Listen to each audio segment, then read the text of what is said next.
This 45-minute broadcast is about the Parkland, Florida killings this past week, in which 17 people died, including teacher, coach, and students. I'm starting out with a Bob Dylan song to start and set the mood. I'm also posting another 1 hour and 45 minutes subsequent show that we did last night on Sunday going into Monday. But the first 45 minutes is an overview and a recap of what the core of the issues were regarding that killing. Things Have Changed by Bob Dylan.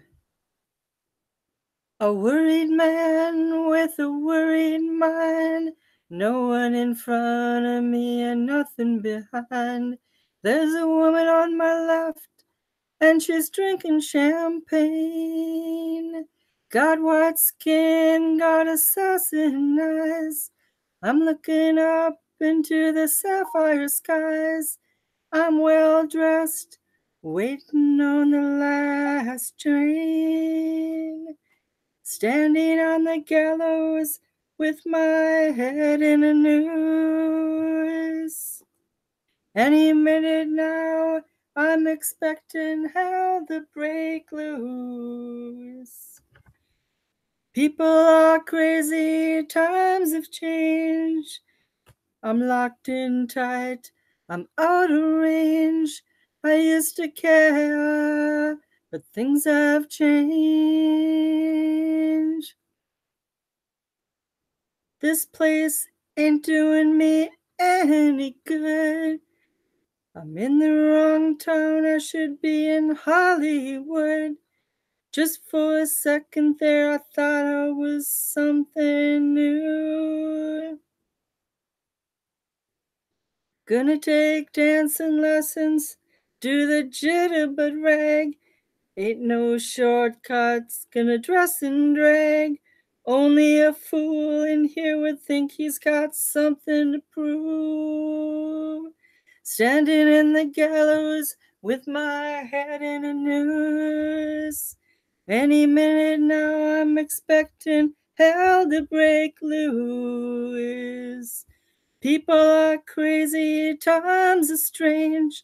I'm locked in tight, I'm out of range. I used to care, but things have changed.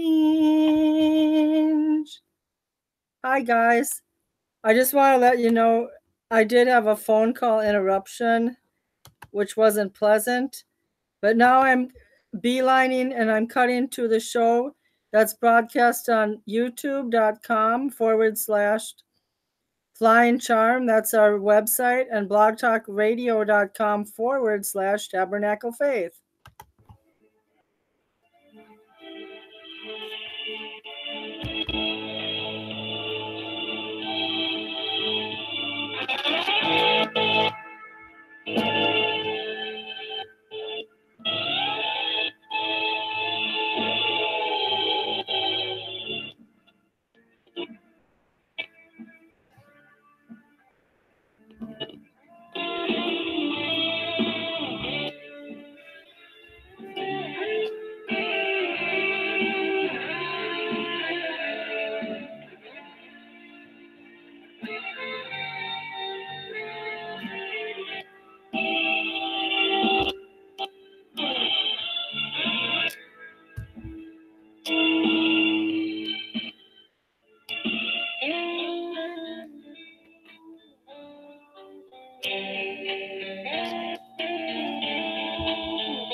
killed you?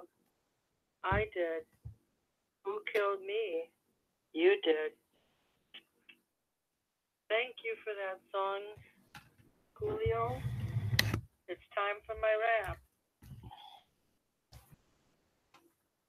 Took a bullet to my soul. Took a bullet for my soul. What you die for? I don't know. Took a bullet for my soul. Took a bullet for your soul. Why I'm killing, I don't know. With your blood I'll make the claim. With your blood I'll make the claim. Create the empathy to ease my pain. I'm the hero and the villain. I'm the centerpiece of this mission. I don't know your name or face. Only why I feel debased. What you die for, I don't know. My ultra mission will leave a trace. Took a bullet to my soul. Took a bullet for my soul. What you die for, I don't know. Took a bullet for your soul. Feed my destiny, create cries, why I do it, to expose your lie. In 2 weeks now, make more news. Each life I take is just a bruise. Name the symptoms, ignore the curse of why you help to make things worse. Took a bullet to my soul, took a bullet to my soul. What you died for, I don't know. Welcome to the show. That was my rap. We got 3 people on the line. John, Ben, and Don.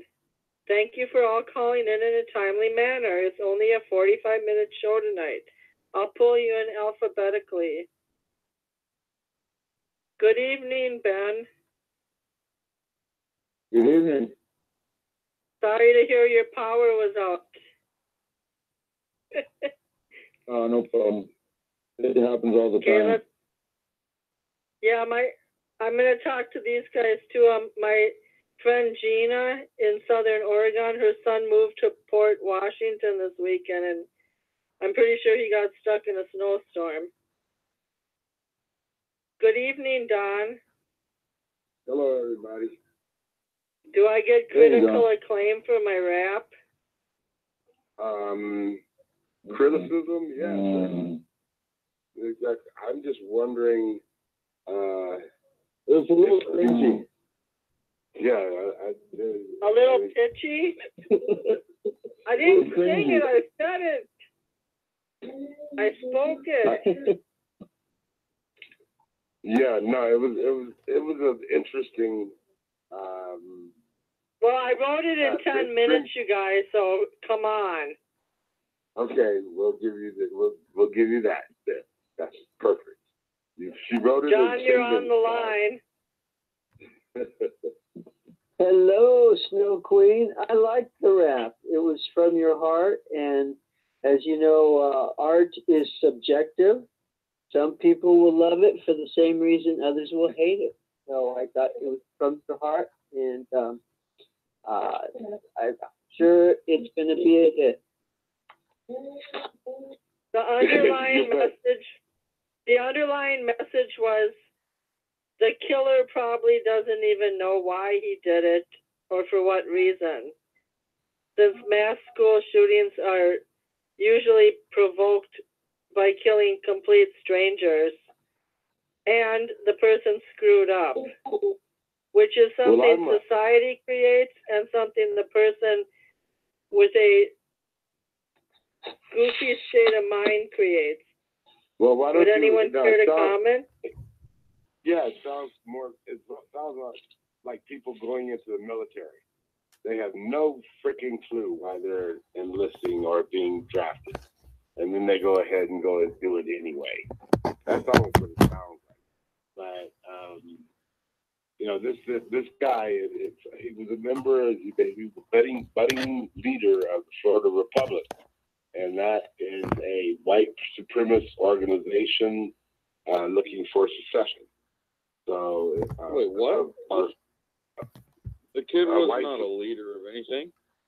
You know what? That might be true, Don, but that wasn't the epicenter of his problems. I watched a video on the foster parents who took him in, or the people who took him in. They said that he was so clueless, he didn't even know how to work a microwave. They had to teach him how to do his laundry, and they were joking in the household that they're teaching him adulting 101. So I just think he was a lost soul, basically. He was a lost soul involved in the white supremacist group, Florida Republic. That's what he was. So they're all white. All those white supremacists are lost souls.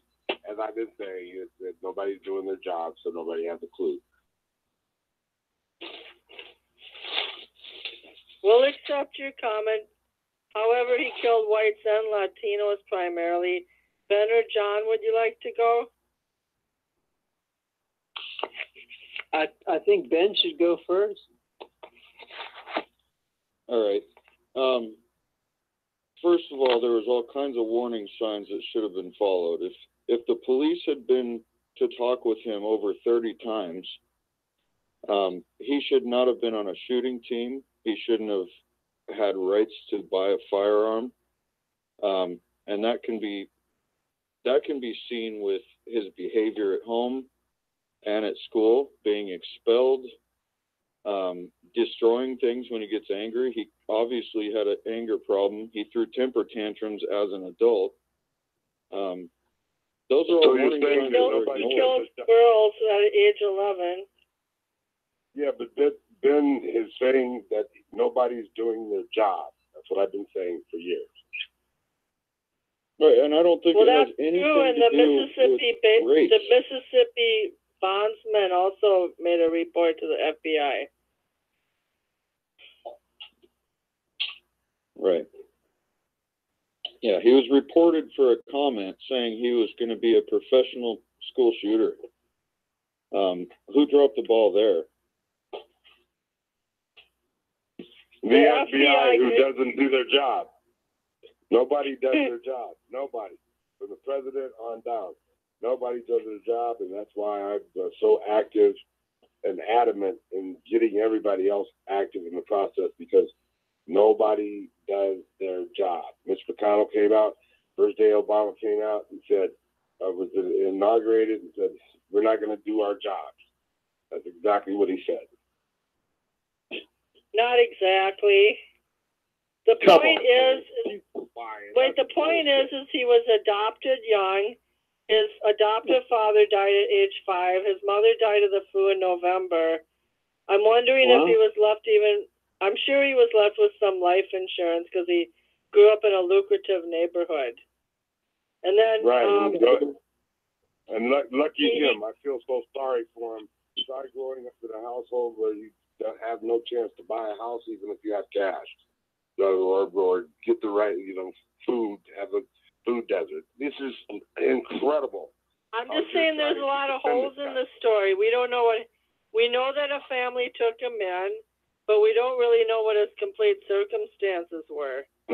And he brought about 4 guns with him into the house, and the lady who took him in, he gave her the key to the cabinet, but he kept one for himself, and she said he had to ask permission to get his guns out, but all along he had his own key.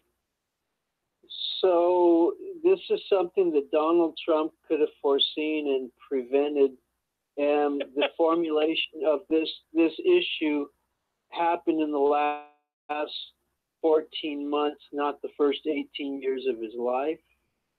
Is that the conclusion? Mike, I'm not agreeing with Don. I think I agree with Ben in the sense, I don't disagree with anyone, but I do agree with Ben and other people in the sense that there should have been some warning signs that were followed. And the lady took him to therapy a couple days before he did it, and he was looking into insurance options.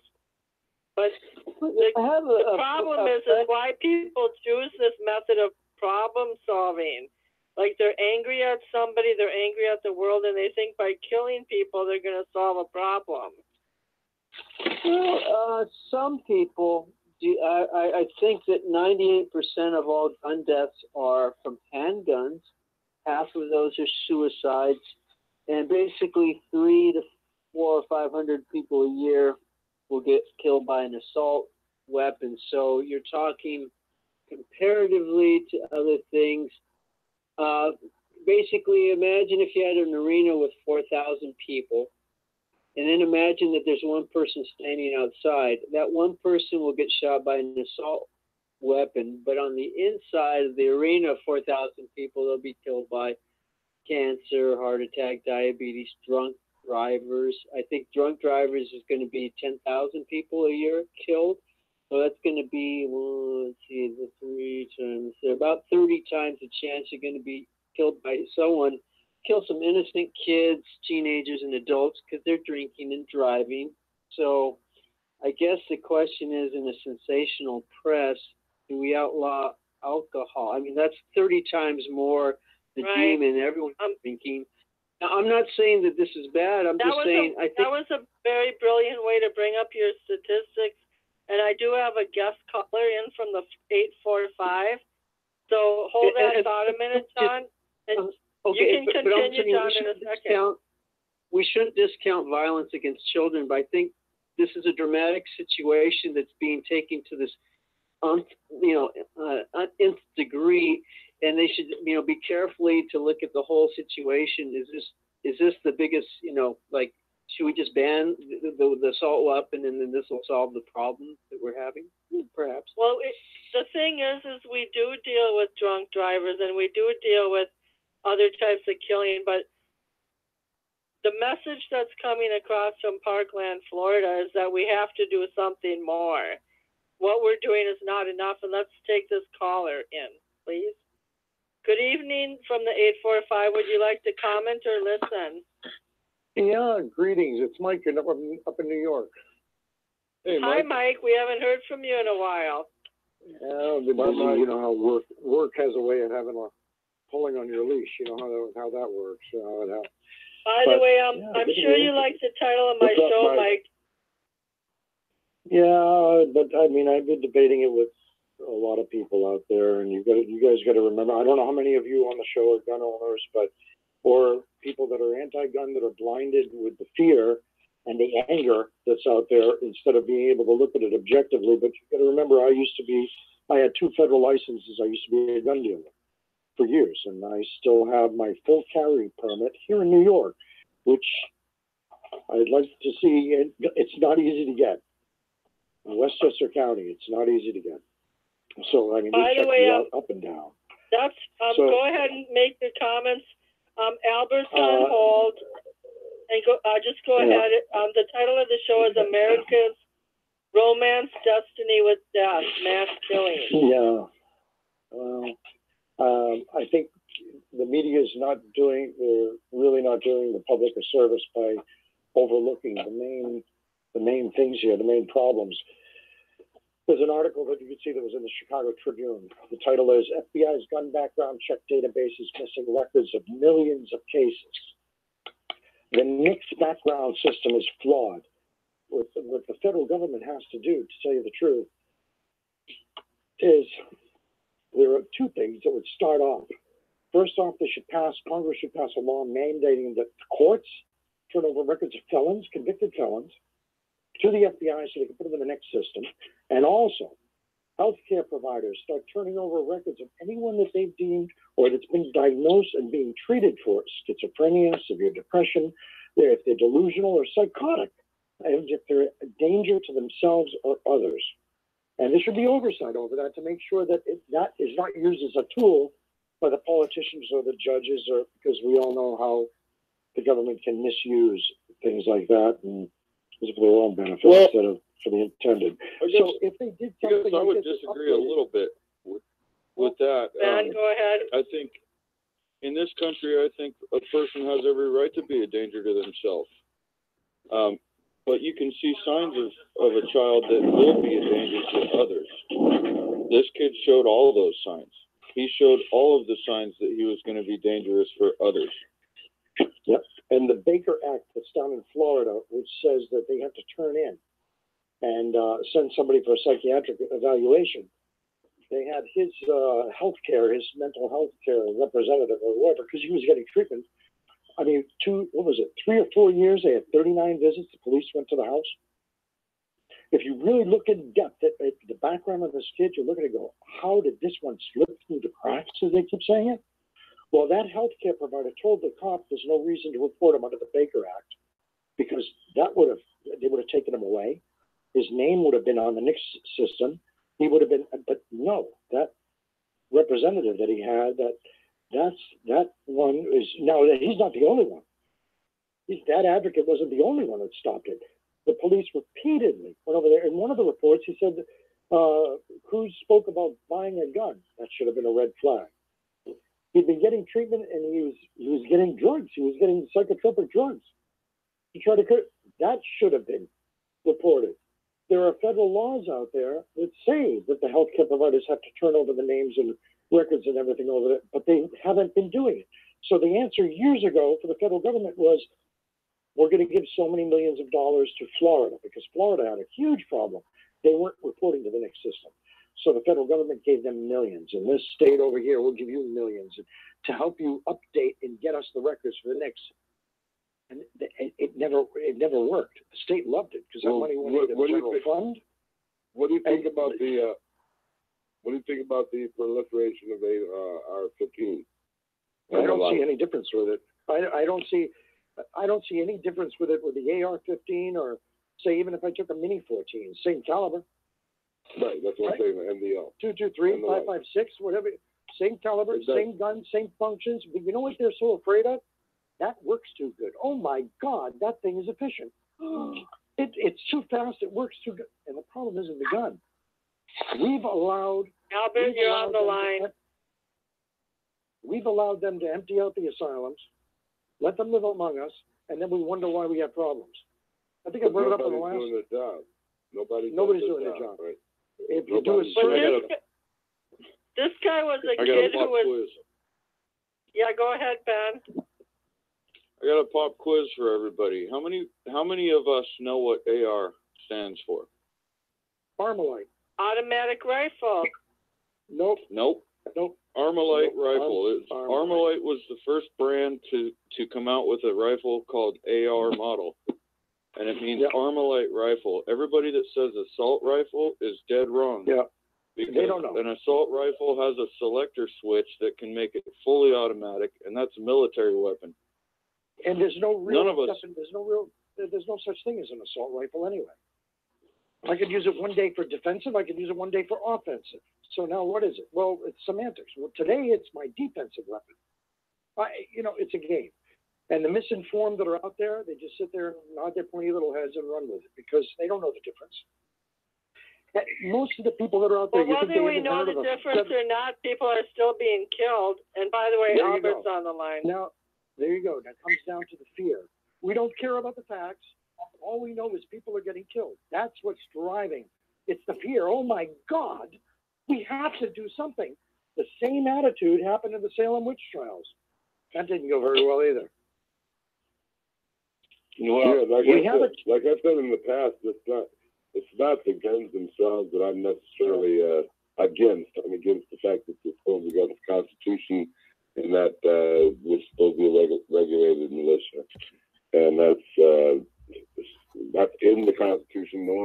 No shirking the meaning, shirking of the meaning, or anything like that. I'd like to add about what you're talking about. I mean, sure, when there's a shooting, they say, "Oh, we got to do something. We got to change some laws or something because it was a mass shooting." Well, they never say, "Oh, somebody got stabbed. We got to do something about the knife." Other than the knife. Oh no, somebody got run over by a car because the guy was shot. We got to do something really big about these drunk drivers. No. Oh, you know what? Somebody got killed with a hammer. We got to do something about these hammers. They never read something about that. A senseless guy gets killed by a gun. That's the only way. Then they're going to change laws and they're going to make a big deal about it. Any other way, you get murdered, nobody cares. Nobody cares if you get murdered with a hammer or a knife, right? But everybody wants to know when you got murdered with a gun.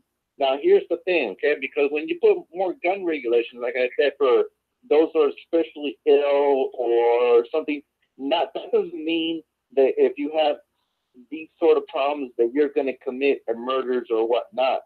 Some people there's some people that are excessive compulsives or stress disorders are really stressed, but not necessarily, some of you guys already know that I'm a gun owner. I have a handgun and a shotgun, and I have taken antidepressant pills before, and I haven't committed any murders, yet. And that's been many years. And I've been a gun owner for 10 years. So, still no murders, even though I took an anti-depression pills, but, I'm still me, so, they might, that's the problem. If they start making rules and regulations, for like a guy like me taking anti-depression pills, I might lose my guns just because I'm taking those pills. And I think that's wrong. In New York, you will. That's what they're trying to do. Right now. That's exactly Right now, you will. There's a law that's been passed, was passed in 2013 in New York called the SAFE Act. If you type in on Google, list of drugs, SAFE Act, New York, and you'll see it on a New York gun board. It's a forum. They have 2 pages, I think it's 2 pages of drugs that are listed. If you have a prescription, and they get copies, the state police get copies of the prescriptions that you get. And everybody says, wait a minute, that's invasion of privacy under HIPAA laws. You can't. Yeah, that's nice. Really good. Keep it up. It doesn't do anything. They can, if you take Chantix, the ingredient that's in Chantix, because you want to quit smoking, the police have the right to come to your house and take all your firearms. Handguns, shotguns, rifles, everything. They did it. There are articles about it where there was a retired cop in Long Island who was selling his house, bought a new house. He was having trouble sleeping. And he went to the hospital, and he said, I'm having trouble sleeping. Is there something you can give him? They prescribed Ativan to him. It's on the list. That was it. The next day, state police came to his house. And isn't all of his guns. Isn't it strange that the wealthiest lobbying firms are pharmaceutical firms? So they can work with the leadership to create things that attack a certain part of the brain so they can put it on their list. And then in other areas, like in the social movements and things, they're promoting unhealthy psychological behaviors. I mean, the problem is multifaceted. It's multifaceted. I mean, it's society, yes. We have problems with society where they've taken accountability, respect, honor, everything, religion off the table. So basically, it's do whatever you want, man, and you're not going to be held accountable for whatever you do. You can justify it, and if you want to go out and you're an atheist and murder somebody, well, you have rights. And we have to be considerate. We're humanitarian. We're progressive today. We have to give you your rights for your trial and be understanding. And did you see some of the articles about Cruz that came out? He was a broken individual. Oh, my God. He had such a tough... Who cares? He was a murderer. You think I'm going to sit there and start showing compassion for this lunatic? For what he Jane did? did. Articles. Jane did. Yeah, well. I'm here. What's the question? You're supporting Cruz. For everyone equally and evenly distributed and fairly. And I think Jane does too. Well, until we wake up. By the way, I scheduled another show for 10 p.m. your time. So if you when our show ends at 9:45, you have to call back in at 10 if you guys want to. All right. Well, yeah, but the thing about this is that everybody brushes off the fact that he had connections with Florida supremacist groups and stuff like that. You guys are missing the point. The point is that everybody knew. Every fucking body knew. And nobody did their job. Period. No, the FBI didn't. The law enforcement didn't. I agree. The medical profession, they didn't. Nobody did it. They didn't follow up on it. They let it go because we're a compassionate society now. We're progressive. Everybody has rights. And those rights are costing lives. It's time to grow up. That's enough is enough. There you go. There you go. Finally somebody's been listening to me. Yeah, and the FBI, even though this everybody's computers and records everybody's messages and literally spies on everybody, and they can't stop a single crime. I mean, it's just useless. I think it's just a waste of money of spying on everybody if you can't even. Nobody's doing their job. It's a waste of money. It's a long. They can't even stop Posey Bear from unveiling DNC emails. You know, another I'm thing sure that would be glad they great is if the government passed a law giving the schools the tools that they need to make sure and do the utmost they can to make sure that this doesn't happen again.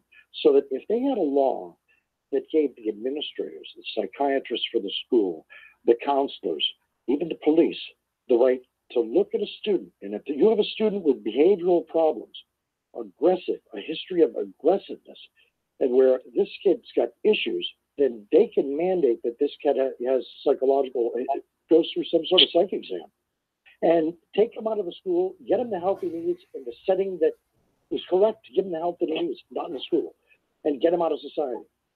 And years ago, we used to take they have a school. They have a school like that up here in Minnesota, an alternative school for kids. Yeah, it's a law with too many behavioral problems. There's a federal law. They actually send them to a special school. Against their will. The parents have to consent, I'm pretty sure. There we go. But they're pulled out of mainstream schools. No, parents, no consent. This is a federal, the same way the schools can go in your locker and search for drugs without your rights mean nothing at that point. They should have a law that says it doesn't matter about the parents, because part of the problem could be the parents as well. The government should have the right to take that kid out of school, unplug him, send him for a psych exam. If that kid needs treatment, get him the treatment he needs, and then start looking at the family and everything behind it. Yeah, that's true, you guys, but like John said earlier, we still might not be able to stop it. And this kid was, he'd already been out of the school for over a year. He was 19 years old in an adult school. He wasn't in the school system. I'm not a doctor, but I can tell you, looking at his picture, I don't mean to judge a book by its cover, but the kid looked jacked up. I mean, I wouldn't even give him the keys to my car. If I saw a kid like that walking up to me, I would think twice about, now I know you obviously can't make evaluations based off of appearance, but I will say this, the majority of people that are hollering for the AR to be discontinued are the same people who distrust the president, who distrust the Republican Congress. And I'm wondering why they would want to actually disarm themselves from a government that may pull a coup on them one day, or that they distrust to that level. To me, I mean, if we think about our history, we actually revolted from the government that was over us. We also had a civil war.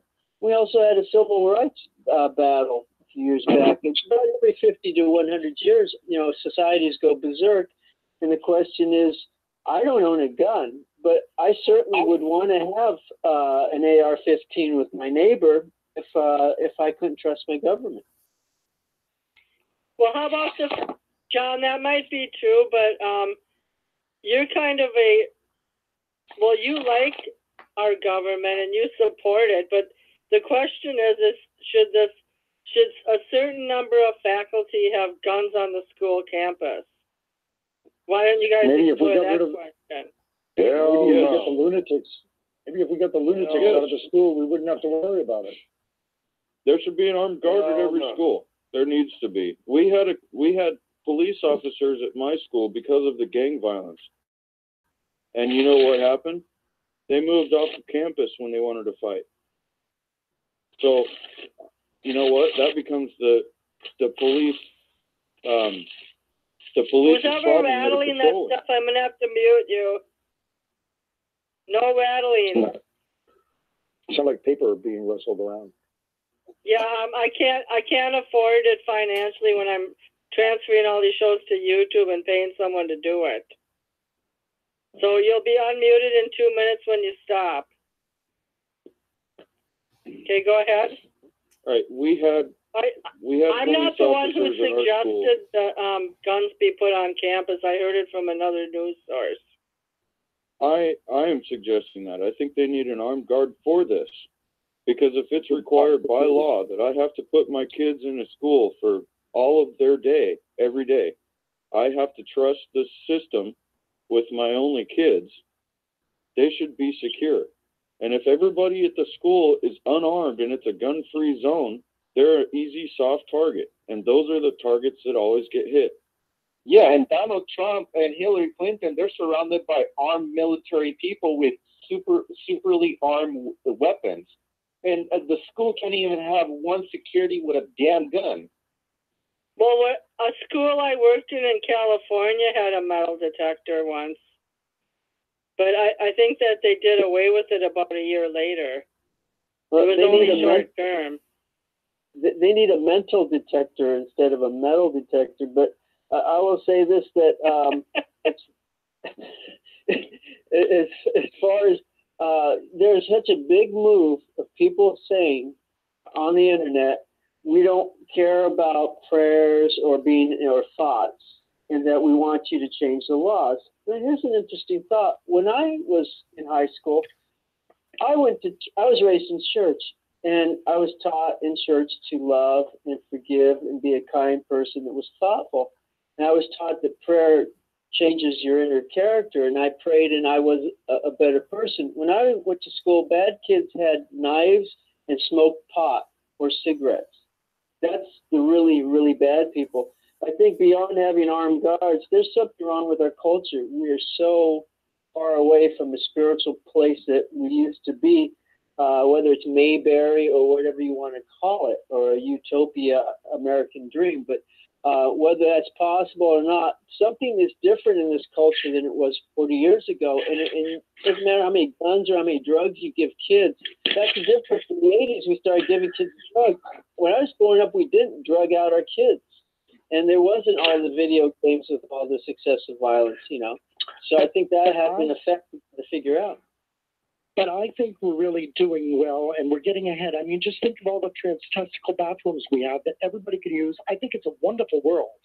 Oh, my goodness. What do you think? Well, I think you're absolutely right. One point I want to bring up to you guys is you have to look at Parkland, Florida. It was named as one of the safest cities. Now, what if it was what if it was in the heart of the urban Miami? Like, obviously, there's bigger risks in places like Queens and Miami than there is in Columbus, Ohio, or Des Moines, Iowa. So we have to look at the environmental factors. No, I don't think it matters where it is. Mental illness is everywhere. It doesn't matter what town, what city, mental illness is everywhere. And unless you address it and you take these kids out of the school and take the other ones out of society, I think, as I mentioned to you, you can do that search for the article from 2013 called Here Come the Crazies in the New York Post, where Governor Cuomo cut loose something like 4,000 or 5,000 psychos out of the institutions and let them live freely among society out here. And weeks later, all of a sudden, we had people getting pushed off train platforms, attacked with hammers. Well, Reagan did that in the 80s when he was California governor. Yeah, and it all comes down to money. They want to shut down the asylums to save money, but we pay the price. Society pays the price for that. No more. We got to wake up. In Minnesota, they moved a lot of the crazies into group homes, where they have where I work, and we have a lot of high-risk clients. Sometimes they beat up the staff or try to take them out with a knife. And nice. Yep. My company is getting paid extra money for the Supercrazies, but they're still only paying us $12 an hour. Right. They're all over the streets here.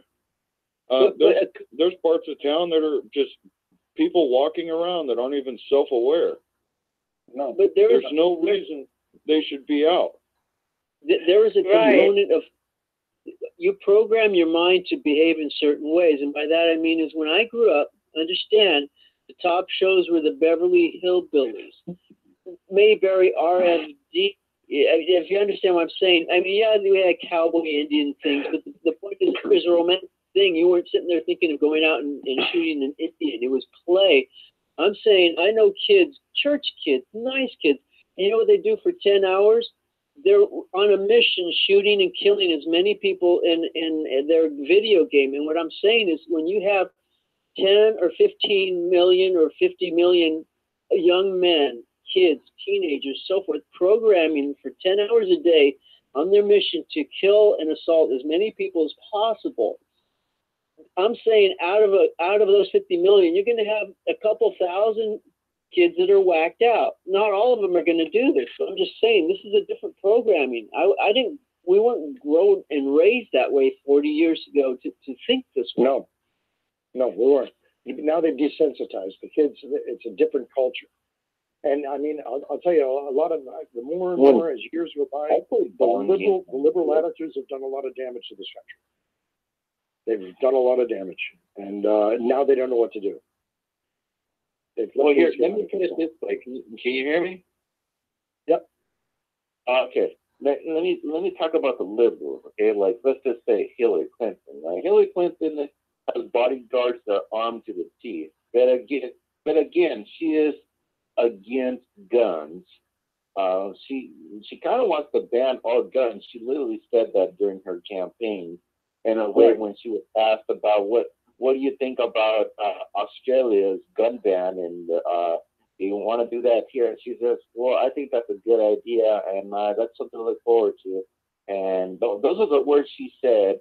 And so in terms, like she does want to ban guns, and she wants to put gun stores accountable for anybody that buys a gun at a gun store and commits a crime. She wants the gun store to be accountable and be able to get sued, therefore taking the gun stores out of business. In many other ways, Hillary Clinton has showed that she's literally against guns. She just doesn't want guns. Nobody had guns except for her bodyguards and of course the police. She's not a liberal though. Yeah. Hillary's not a liberal. She was using the liberal platform to move her fascism. She's actually a fascist. She wanted to take the rights away from anybody that could defend themselves. She actually named the NRA. She wanted to take them down. She wanted to take down the Tea Party movement, the Republicans in general. Yes, because they're her best opposition. I guess I understand that you see her as a fascist. That yes, she does run under the liberal Democrats. I mean, she's been a Democrat for a really long time, for almost forever. So she's literally been in the Liberal Party forever. So she's, you know what Chuck Swindoll said? A dead man has no rights. In other words, if you're alive to sin, you're already dead. Now, I'm for taking down the NRA. I'll take them down, but I won't do it with a gun. What have they done? Why are you against the NRA? I just don't like that, as George W. Bush said about terrorists. I don't like that group of folks. I don't like the NRA. Why? Because they're defending gun rights? That's consistent with... They just seem to have this mentality that they have an inherent right to carry a gun, and that's their sole identity, and they're proud of it, and they can't see the forest past the trees. I know, and I have a right under the Second Amendment to carry my gun, and I do every day. I'm always armed when I leave the house. But does it make you a better person? Does it make you a better person? Yes, it does, because if something happens in the street, just like you have a fire extinguisher at the house, does that mean I plan on having a fire at the house? No, but I'm prepared. I will not be a victim. As I told you in the last show, I was in the middle of the Northridge earthquake. I lived in LA during the riots, the floods, the fires, and everything else. And I saw firsthand how liberals act like that. Remember I told you that? How I had that fight with the guy who told me that you're a gun owner, you're a slave? You're right. So this is it. 2-minute warning, our show's cutting off in 2 minutes. I'm not totally against the NRA. I just don't like the frame and their mindset. Their mindset is defending the Second Amendment. They're defending the Second Amendment. Jane, you have to consider that America, original America, was built by people who said, we have guns, we're going to fight for this country and for our rights. And same thing when there was a wild, wild west. You remember when you go out there? You'd have the sheriff walk into town. He's got a gun. He's going to clean up the town. We've gotten to the sanitized level that we don't trust the people. The mindset is that the government has to take care of the people because we can't think. So therefore, we'll give you the free education, the health care.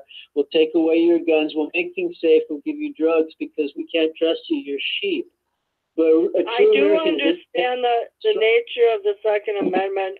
When British was coming down, and with the British Quartering Act, where they forced people to taken the British Army when they didn't want to, and I understand that time frame, but I don't like the way that people just assert their gun rights and expect other people who are against possessing guns to accept it. And by the way, you guys, if you want, you can call back in 15 minutes. We're getting cut off in about a minute. FYI. I have a quick quote. The Second Amendment is for the Second Amendment is for the regulated, well-regulated militia. Mike, if you're a militiaman, that's fine. If you're not, that's fine. Read it again. Well, that's a separate sentence. Read it again. The terminology that was used back when that was written was a complete different meaning if you read it through today's, what the words mean today. Well, when the Second Amendment was first created and everything else. When the Second Amendment was first created, it was just only created for white people, and black people couldn't have guns way back then. But that's a long time ago. But Good point, Albert. Way too long and that ago. Changed also. That changed also when they had the shotgun canvases that they did after the Civil War, where the Democrats were using guns to intimidate the blacks and stop them from voting. And that's a fact. So you really have to do a lot of history on it and read up on it to see the changes. Like the bas-relief bronze that's in Ohio that shows Abraham Lincoln holding a musket in one hand, and there's a slave kneeling to him, and he's taking away the shackles from the slave, and he's handing him the musket with the other hand. In other words, he's taking away the fact that he was a slave, the shackles, and handing him a rifle to defend his freedom. That's heavy duty. I'm glad you guys said that, but my studio keyboard said that this episode has ended. So if you all could hang up and call back in 15 minutes, I'd appreciate it. For some reason, it didn't cut us off yet, but it will. Okay? Okay. See you in a bit. Okay. All right.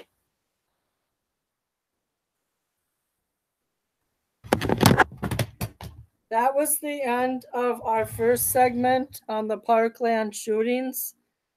We are uploading another episode on Tuesday, February 20th. I felt like this episode covered a lot of bases regarding gun control, gun strategy, gun regulation, school administration, and possible prevention in the future. No one has the answers. It's a collaborative process. We need to fix this, America. We need to.